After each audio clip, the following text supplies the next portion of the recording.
오늘 리뷰는 바로 웹한정판 HG 수성의 마녀의 건든 노드. 수성의 마녀 마지막 전투를 장식한 양상기입니다. 무인 양상기라는 게 특징인데 서로를 연결해서 데이터 스톰 공간을 만드는 게 이 친구들의 주된 목적이기도 해요. 물론 모빌리슈트로서의 그런 전투력이나 이런 것도 있기는 한데 가장 임팩트가 컸던 거는 데이터 스톰 공간을 만드는 거였죠. 발매는 2024년 6월 달에 일본에서 처음 발매가 됐고요. 가격은 엔가로 2,200엔, 국내에서는 26,400원에 판매가 됐습니다.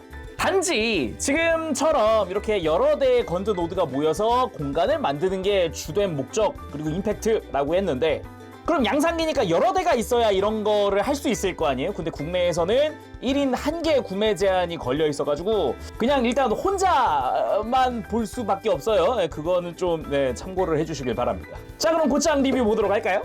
그 전에 이미 제가 조립이 끝난 상태여서 안에 런너를 넣어놨는데 요거는 꼭 봤으면 좋겠어요. 이펙트 런너. 빰. 다른 런너들이야 우리가 평소에도 보았던 그런 런너 형태거든요. 근데 얘는 와우, 그냥 클리어 블루 런너고요. 여기에 모든 이펙트가 다 들어간다고 보면 됩니다. 그 데이터 스톰 공간을 만드는 이펙트. 그래서 이렇게 옆 라인에 가이드가 어마어마하게 두껍게 들어가 있어요. 휘지 말라고도 목적이겠죠? 이게 그래도 연질인지라 이게 자칫하면은 이게 가이드가 얇아서 휘어버리면은 이펙트가 직선으로 연결이 안 되니까 아마 그걸 감안한 건가? 뭐 그런 걸 수도 있을 것 같아요. 아무튼 굉장히 독특한 런너였다, 그런 느낌입니다.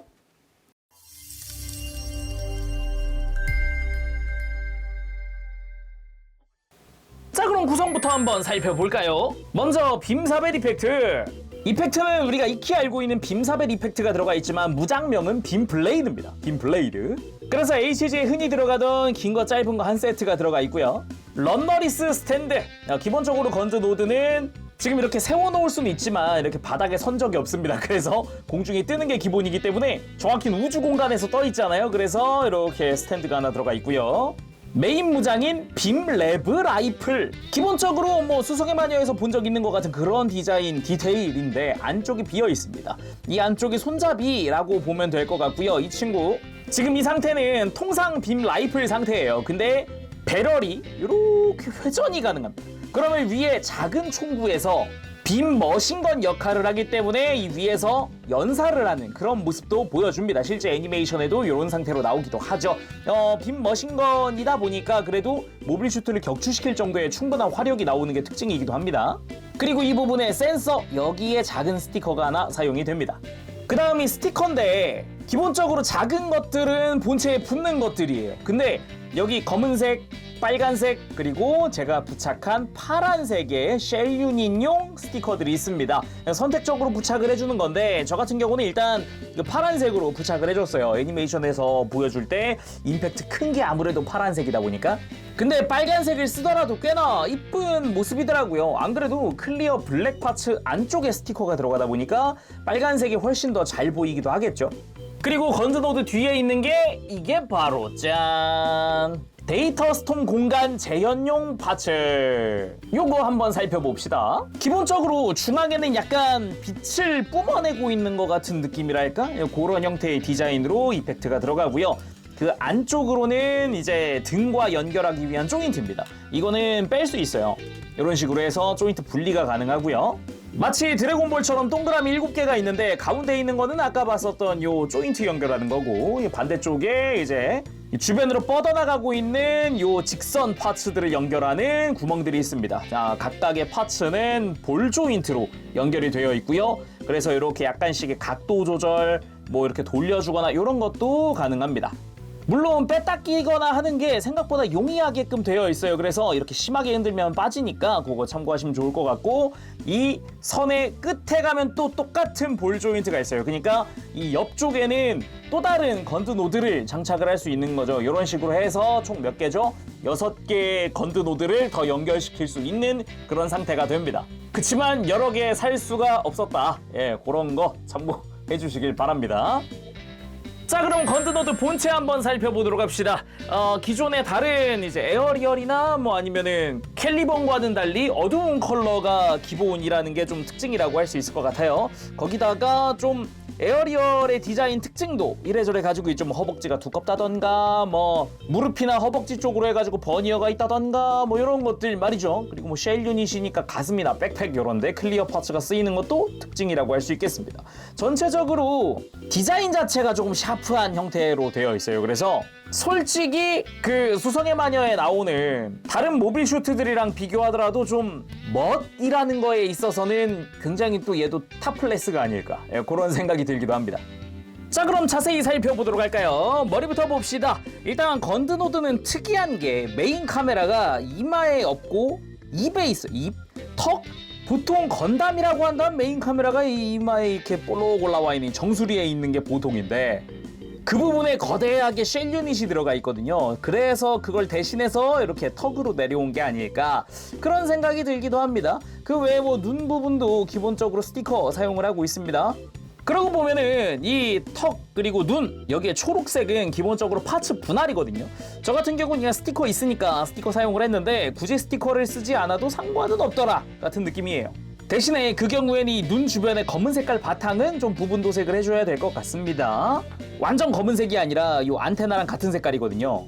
그리고 이마에 쉘 유닛, 기본적으로 파란 색깔 스티커 안쪽에 부착을 했고 이제 클리어 블랙 파츠가 올라가는 형태입니다. 그리고 뒤통수를 보면은 이제 초록 색깔의 스티커가 부착이 되고요. 여기는 약간 좀 곡면의 스티커를 붙이게 되어 있어가지고 혹시 스티커가 구겨질 수도 있으니까 그런 거 좀 조심을 해야 할 것 같고, 뒤통수에도 검은 색깔 스티커가 하나 붙죠. 조그만하게. 그리고 안테나는 약간 귀처럼 양옆으로 나 있습니다. 약간의 각이 져 있는 게 특징이네요. 그리고 몸통도 보면은 요 초록색 부분은 사실상에 다 센서다라고 이렇게 이해를 해도 될 것 같아요. 그래서 복부에도 크게 스티커가 부착이 되는데 이 부분 역시 안쪽은 초록색 분할입니다. 굳이 스티커를 쓰고 싶지 않아 라고 한다면 그냥 부분 도색을 해도 편하게 도색할 수 있는 부분이고요. 굉장히 각지고 얇은 허리가 또 특징이라고 할 수 있습니다. 그 위쪽으로, 옆구리 위쪽으로 프레임이 살짝 노출이 되어 있고요. 그 위쪽으로 흉부 쪽에 거대한 쉘 유닛이 있죠. 마찬가지로 안쪽에 파란 색깔 스티커를 부착을 했는데 그 위에 역시 클리어 블랙 파츠가 올라갑니다. 이 부분이 아까 스티커 볼 때 얘기했지만 빨간색이면 퍼메스코어 3면 더 잘 보이긴 할 것 같다 라고 했었잖아요. 아무래도 파란색이다 보니까 검은색에 조금 더 묻히는 그런 느낌은 있어요. 이만한 가슴만 보더라도. 그리고 어깨 쪽, 기본적으로 마음에 드는 거는 어깨 각진 디자인이 굉장히 마음에 들더라고요. 그리고 요 중간에 있는 초록색과 검은색 부분은 스티커를 부착을 합니다. 난이도도 그렇게 어렵지 않고요. 이질감도 그렇게 크지만은 않은 그런 느낌이고요. 어깨 바깥쪽에 각진 아머가 이렇게 외장이 덧대져 있는 게 특징이고, 위쪽으로 약간의 패널 라인 추가되어 있습니다. 그리고 팔 아래로 내려오면은 이렇게 외장 자체가 좌우로 해서 분할이 되어 있어요. 색깔이 다르게 되어 있죠. 이 부분도 꽤나 취향인 부분. 바깥쪽이 약간 갑옷을 입은 것 마냥 외장이 덧대져 있는 느낌이라서 그게 꽤나 볼만하더라고요. 그리고 관절 부분에도 디테일이 들어가 있는 게 특징이죠. 그리고 건드노드에서 제가 개인적으로 느끼는 가장 특이한 부분, 손입니다. 손. 짠, 집게손 형태입니다. 가동은 없어요. 이 중간이 갈라져서 위아래 가동한다 그것까지는 아닌데 라이플을 손에 쥘 때는 이 안쪽에 있는 구멍을 활용하게끔 되어 있습니다. 그래서 안쪽에도 디테일이 조금 들어가 있고요. 이렇게 위쪽도 좀 각진 디자인이 특징이겠고요. 바깥쪽에도 역시나 마치 쉴드를 장착한 것 같은 이런 외장 디자인이 특징이라고 할 수 있겠습니다. 그 앞쪽으로 해서 빈블레이드가 전개되는 구멍이 들어가 있기도 해요. 골반 쪽도 일단 되게 포인트 있게 요런 좀 밝은 톤의 파츠가 하나 들어가 있어요. 다른 데는 하나도 안 쓰이는 부분이거든요. 그나마 이 허벅지 앞에 여기 해가지고 되게 너무 어두울 것 같은데 중간중간 이렇게 좀 밝은 톤의 파츠들이 있어가지고 그래도 좀 괜찮은데? 심심하진 않은데? 이런 느낌이기도 해요. 그중 하나가 골반인 거고요. 골반 자체도 각진 느낌이 아주 보기가 좋습니다. 뒤쪽으로는 거대한 버니어가 하나 눈에 띄기도 하고, 굉장히 얇은 허리를 이어서 그대로 두꺼운 허벅지가 딱 나오는데 확실히 볼륨감이 확 하고 느껴지는 그런 부분이 아닐까 싶어요. 일단 허벅지 앞쪽으로 해서 버니어, 바깥쪽으로 해서 버니어, 뒤쪽으로 해서 버니어 해서 애니메이션에도 등장을 하지만은 이렇게 세 군데의 버니어가 한꺼번에 딱 켜지면서 추진력을 받는 그런 장면도 나옵니다. 스티커도 좀 쓰이는데 이렇게 허벅지 바깥쪽에 초록색과 검은색 부분 이렇게 앞뒤로 스티커가 쓰입니다. 역시나 어깨처럼 약간 포인트가 되는 느낌이랄까요? 어두운 부분에서 밝은 포인트가 딱 하나 보이는 느낌? 그런 게 보기가 좋았고요. 허벅지 자체도 전체적으로 좀 굉장히 두툼한 느낌. 특히나 앞뒤로 좀 두툼한 느낌이죠.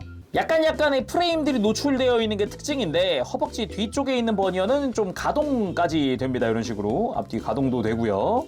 그리고 무릎 관절도 뒤쪽으로는 프레임이 좀 노출되어 있고요. 무릎 아래쪽으로는 프레임이 아예 노출되어 있는 외장이 없는 상태입니다. 그러면서 그대로 발로 이어져요. 앵클가드 역할을 하는 거대한 외장이 하나 보이고요. 이 발목 뒤쪽으로 해서 날개 디테일이 파츠 분할되어 있기도 하고 그 뒤로는 역시나 버니어가 노출이 되어 있습니다. 그 밑으로가 이제 발인데 애니메이션처럼 이렇게 발 뻗은 상태만 재현할 수 있는 건 아니고 지금처럼 이렇게 발목을 한번 접어주는 게 가능합니다. 좌우로 꺾어주는 관절도 하나 있어가지고 꼭 공중에 띄우기만 할 수 있는 건 아니에요. 나름 또 발도 샤프한 디자인으로 굉장히 멋있지 않아요? 발바닥에도 디테일이 좀 있습니다. 근데 바닥에 세우기엔 발이 아무래도 좀 많이 작아요. 뒤꿈치도 없다 보니까 좀 불안불안하죠. 그때는 뒤에 있는 날개를 이렇게 밑으로 내려서 발꿈치 느낌으로 만들 수도 있습니다. 그리고 백팩도 보면은 가운데 거대한 쉘 유닛이 있습니다. 안쪽에 역시 파란 색깔 스티커를 부착한 상태고 겉에다가 클리어 블랙 파츠를 씌우는 형태죠. 백팩 자체도 역시나 값진 디자인, 그리고 요 바인더 부분이 유독 이제 눈에 띄는데 디테일이 굉장히 좋아요. 요 패널 라인 들어가 있는 게 굉장히 멋있고 실루엣도 좋습니다. 거기다가 앞쪽으로는 역시나 거대한 쉘 유닛, 안쪽에 역시 파란색 스티커를 부착을 했고요. 클리어 블랙 파츠가 덮어지는 형태입니다. 백팩 자체적으로도 관절이 있는데 일단은 바인더 자체가 돌아가는 조인트가 하나 이렇게 들어가 있고요. 백팩으로 연결되어 있는 프레임에도 관절이 하나 있어요. 그래서 이중 관절로 해서 이렇게 높낮이를 조절하는 것도 가능하고 애니메이션처럼 이렇게 밑으로 내려가지고 이렇게 수평으로 연결하는 것도 가능합니다. 꼭 뭐 연결이라기보다 그냥 배치를 바꾸는 거긴 한데 역시나 느낌이 확 달라지죠. V자에서 일자가 되니까. 자, 그럼 가동도 살펴볼까요? 일단 목을 볼관절로 연결을 시켜놨는데 이 관절이 생각보다 많이 튼튼합니다. 엄청 타이트해요. 이렇게 좌우로 돌리는 볼관절 자체가. 근데 머리 양옆에 안테나가 얇잖아요. 그러다 보니까 편하게 잡기가 힘들어요. 좌우를 잡자니 안테나가 눌려요. 그래서 앞뒤로 잡게 되는데 여기서 힘 잘못 줘가지고 삐끗하면 또 안테나가 또 이렇게 걸릴까봐 조심스럽긴 합니다. 아무튼 고개 돌아가는 거 턱이 걸릴 때까지 편하게 머리가 돌아가게끔 되어 있고요. 아래쪽에 축관절이 하나 또 있습니다. 이걸 통해서 고개를 크게 들고 아주 크게 또 숙여주는 게 가능하죠. 물론 목을 앞으로 빼고 뒤로 넣고 이런 것도 가능합니다. 어깨는 안쪽에 이제 볼관절로 해서 조인트가 가동할 수 있도록 되어 있습니다. 그래서 어깨를 들고 내리는 부분이 안쪽 프레임에서 이루어지고요. 앞으로 빼는 것도 살짝이지만 가능하고 팔의 연결은 볼관절입니다. 그래서 역시나 좀 자유롭게 팔을 움직이고 들고 내릴 수 있고요. 어깨 외장 이렇게 별도로 들 수 있고 안쪽의 관절을 통해서 팔 역시 편안하게 들 수 있습니다. 그리고 팔꿈치는 이중관절이고요. 아주 크게 가동을 하는 관절을 가지고 있습니다. 대신에 위아래 C형 파츠를 쓰고 있다는 거. 근데 뭐 어차피 C형 파츠여도 뭐 팔에 무거운 걸 드는 게 아니다 보니까 뭐 무리가 크게 가진 않더라고요. 그리고 허리는 기본적으로 아래쪽에 두꺼운 축관절이 들어가서 편하게 회전시켜줄 수가 있고요. 그 위쪽으로 볼관절이 하나 있습니다. 이렇게. 그래서 허리를 들고 숙이고 스윙하고 이런 것도 가능하고요. 거기다가 흉부 쪽에 축관절 이중으로 들어가기 때문에 앞뒤로 이렇게 흉부를 들고 숙이고 그리고 좌우로 스윙하는 게 가능합니다. 고관절은 뭐 딱히 걸릴 거 아무것도 없죠. 편안하게 들 수 있습니다. 걸리는 거라면 허벅지겠네요, 오히려. 해서 편하게 들고 옆으로 들고 편하게 해줄 수 있고요. 이 다리 회전하는 부분도 보면은 이 회색깔에 외장이 연결되어 있어서 이렇게 고관절 부분이랑 별도로 이렇게 움직여줍니다. 마치 고관절을 감싸고 있는 외장이 별도로 움직이는 이런 느낌 나쁘지 않아요. 그리고 무릎은 단일 관절입니다. 그래서 뭐 이제 종아리가 허벅지에 닿을 만큼 90도 이상 꺾이게끔 되어 있고요. 발목은 아까 잠깐 봤듯이 생각보다 크게 꺾입니다. 솔직히 이 작품 활약상에서는 발목은 필요가 없는데도 꽤나 꺾이는 그런 느낌이고요. 그리고 발목 프레임 쪽에서도 이렇게 들고 내리는 이런 관절이 하나 더 있어요. 그 상태에서 이제 발을 펴고 접는 관절이 하나 더 있는 거죠. 그리고 무릎 꿇기 생각보다 잘 됩니다. 뭐 이렇게까지 이쁘게 될 일인가? 라는 생각이 들긴 하는데 꽤 멋지죠? 그치만 건드노드는 뭐 무릎 꿇는 게 아니잖아요. 이렇게 발목도 펴주고 스탠드 위에 이제 올려보겠습니다. 자, 이렇게 멋들어지게 스탠드 위에 올려봤습니다. 역시 건드노드는 공중에 띄워야 해요. 이게 제 맛이라고 할 수 있겠습니다. 근데 작중에서 건드노드가 보여준 액션이 뭐 그리 많지도 않았고 처음엔 되게 임팩트 있었는데 캘리번 등장하자마자 바로 자코 1로 그냥 전락을 해버리니까 좀 안타깝기는 했어요. 저렇게 멋진 걸 저렇게 소비해버린다고? 저렇게 빨리? 심지어 등장한 지 2화 만에 바로 광탈이었던 것 같은데 뭐 아무튼 무장도 들려줘 볼까요? 무장은 따로 손잡이가 존재하는 게 아니라 안쪽에 웬 핀 하나가 있거든요. 이 핀을 손에 쥐어주듯이 이렇게 안쪽에서부터 구멍에 맞춰서 끼워주면 됩니다. 자, 이런 식으로 무장까지 들려줘 봤는데 무장 핀의 방향이 이게 반대쪽이 없어요. 일단 손에 들려주는 건 가능합니다. 왼손에 들려주는 건 가능하지만 이제 무장의 방향이 이제 돌아갔죠. 위에 있던 구조물이 아래쪽으로 내려가는 형태이기 때문에 이 부분은 뭐 개인에 따라서는 좀 아쉬울 수 있다라고 느낄 수도 있을 것 같아요. 그리고 콰이어트 제로에서 사출되어서 이제 출격할 때의 느낌처럼 이렇게 앞으로 비행하는 느낌으로 만들어 봤습니다. 이렇게 한창 날아가다가 갑자기 등이 촥 하고 접히더니 이렇게 뒤에 바인더가 수평이 되면서 본격적으로 단독 전투를 시작하죠. 그 와중에 기체가 무인기다 보니까 뭐 움직임이라든가 이런 게 사람이 타는 것보다 좀 딱딱하다 할까? 감정이 없는 느낌? 되게 무뚝뚝한 느낌의 액션들이 나와요. 이렇게 그냥 되게 지금 이 포즈 같은 마치 프로그래밍된 포즈만 하는 그런 느낌? 단지 그 수가 너무 많고 기동성이 굉장히 뛰어나다라는 말도 나오거든요, 중간에. 그러다 보니까 얘는 그래도 양상기고 무인기지만 오히려 그 감정이 없는 그 느낌이 오히려 전달이 잘 되더라, 작중에서. 무심하게 가서 빔도 쏘고 막 그래요, 느낌이. 그 와중에 중간중간 이런 식으로 이제 라이플이 회전해서 위에서 연사를 하는 그런 건드노드도 중간에 나오고요. 그러다가 갑자기 원으로 둘러싸더니 바인더가 촥 갈라지더니 갑자기 자기들끼리 선으로 연결이 시작되죠. 그러면 이제 데이터 스톰 공간 이펙트를 써볼까요? 일단 바인더를 한번 빼는 게 좀 편합니다. 일단 빼서 잘 옆에 놓고요. 그 다음 백팩에 있는 클리어 파츠 좌우에 손톱걸이가 있거든요. 손톱걸이를 잘 잡고 좌우 살살살살 달래가면서 클리어 파츠를 빼줍니다. 그리고 그 자리에 조인트를 끼는 거죠. 이렇게 조인트 끼워주고요. 이 상태에서 빼놓은 이 바인더도 껴줍니다. 그러면서 자기들끼리 선으로 연결이 되면서 자기들끼리 연결된 그 공간 자체가 데이터 스톰 공간이 되는 거죠. 그래서 그 안에 들어온 그런 뭐 모빌 슈트라든가 전압이라든가 다 퍼맷을 사용을 하잖아요. 다 오버라이드 해가지고 장악을 해버리는. 그러면서 이 친구들이 하는 게 뭐냐? 그렇게 움직이지 못하는 전압 모빌 슈트들을 자기들 공간에 가둔 상태로 그대로 격추. 이때 임팩트는 굉장히 컸어요. 엄청 컸습니다, 진짜. 그리고 빔블레이드 액션도 한번 해봤습니다. 아무래도 이제 팔에서 직선으로 뽑혀 나오는 빔이다. 왠지 바로 질러 떠오르긴 하는데 꽤 멋진 그런 무장이기도 하고요. 다른 포즈도 다른 구도로 한번 잡아봤습니다. 아까 이야기했듯이 무인기고 하다 보니까 이렇게 막 다리 굽히는 액션이나 요런 날렵한 액션이랄까 이런 게 거의 안 나와요. 그래서 좀 프라모델로라도 즐길 수 있어서 참 다행이다 라는 생각도 문득 드네요. 자, 오늘은 이렇게 해서 외판정판의 HG 수성의 마녀 건드노드 리뷰를 해봤습니다. 가능하면은 그래도 2개 정도는 한번 연결을 해보고 싶었는데 뭐 저도 1개밖에 못 구해서 연결하는 건 뭐 나중에 기회가 있으면 그때 연결을 좀 해보는 걸로 하겠습니다. 일단 수성의 마녀 막바지에 등장한 모빌 슈트기도 하고 그리고 좀 강한 임팩트를 보여줬다 보니까 좀 인상에 남던 기체기도 해요. 근데 이 건드노드 원래 모빌 아머가 있거든요. 하나가 추가 아머를 이렇게 장착하는 방식으로 이제 모빌 아머가 있는데 이것도 프라가 나왔으면 좋겠다라는 생각은 합니다.